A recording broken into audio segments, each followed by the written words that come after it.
So the topic is biophysics of respiration. It explains how physical principles govern the process of breathing and gas exchange in living organism. As we already know what respiration is, it is exchange of gases in living organisms.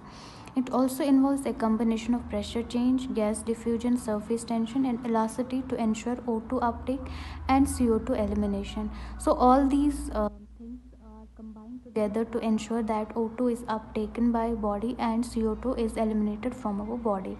O2 means oxygen, CO2 means carbon dioxide.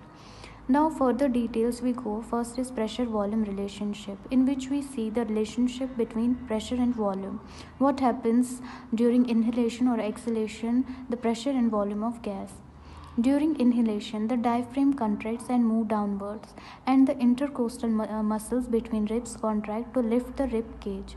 This increases the volume of chest cavity, causing a drop in pressure inside the lungs. So, during inhalation, what happens? The volume of chest cavity is increased, and the pressure inside the lungs decreases, and diaphragm contracts and moves downwards.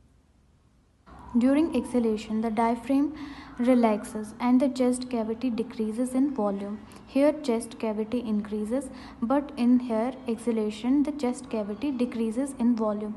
This increases the pressure inside the lungs, which creates pressure inside the lungs or which increases by pushing air out. It is a passive process. It doesn't require much muscle effort. So during this respiration, it is a passive process, means it does not require any energy or any muscle effort to have it. Second one is airway resistance. The air flows through respiratory tract depends on airway resistance.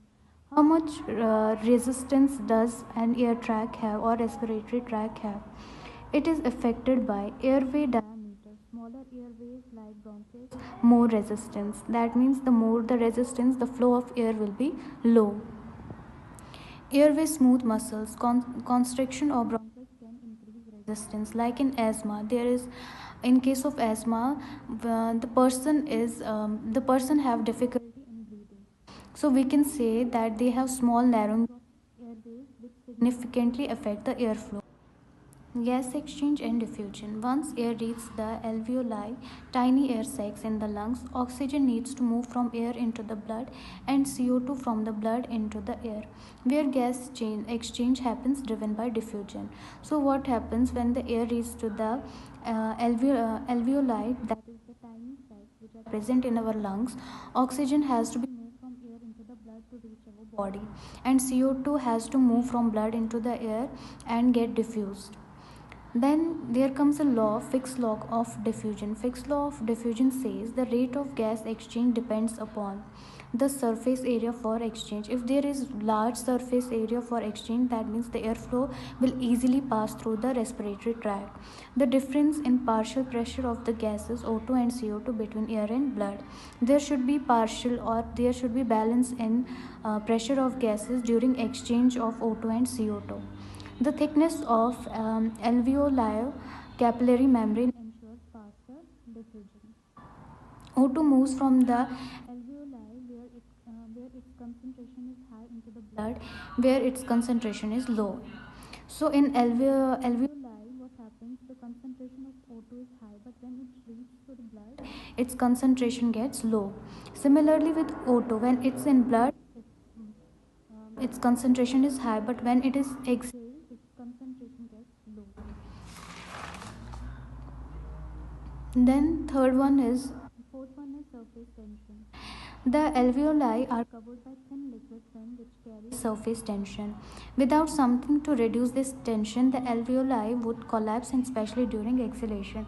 So it is covered by a thin liquid film. To reduce the surface tension, what happens? To prevent this, the lungs produce a substance called surfactant, which reduces surface tension and allows alveoli to expand and contract easily during breathing. So there is a substance called surfactant which reduces this surface tension. Due to surface tension, during exhalation, our lungs could collapse. So this produces a substance, lungs, that is surfactant, which reduces this surface tension and allows easily to expand and contract easily during breathing the lungs. Then is surfactant. What is surfactant? It is crucial for keeping the lungs open and making breathing easily. In premature babies who may lack sufficient surfactant, this can lead to the infant respiratory distress syndrome where the alveoli collapse and breathing becomes difficult. So what happens in premature babies, the during the lack of the surfactant, it can lead to this disease or this syndrome in which alveoli collapse. The working of breathing refers to effort required to inhalation and exhalation. It depends on overcoming elastic resistance and airflow. Elastic resistance is the force which needed to stretch the lungs and chest wall, and airflow resistance is the friction in the airways that opposes the airflow. Then is last one, elasticity. The lungs and chest wall have elastic properties that allows them to expand and return its their original shape. So elasticity is basically the property in which lungs expand or return to their original shape. This elasticity is essential for both inhalation and exhalation. Because of this elasticity, lungs can expand or contract. Then is lung compliance. How easily the lungs can expand. Healthy lungs are highly compliant, meaning they stretch easily. In diseases like pulmonary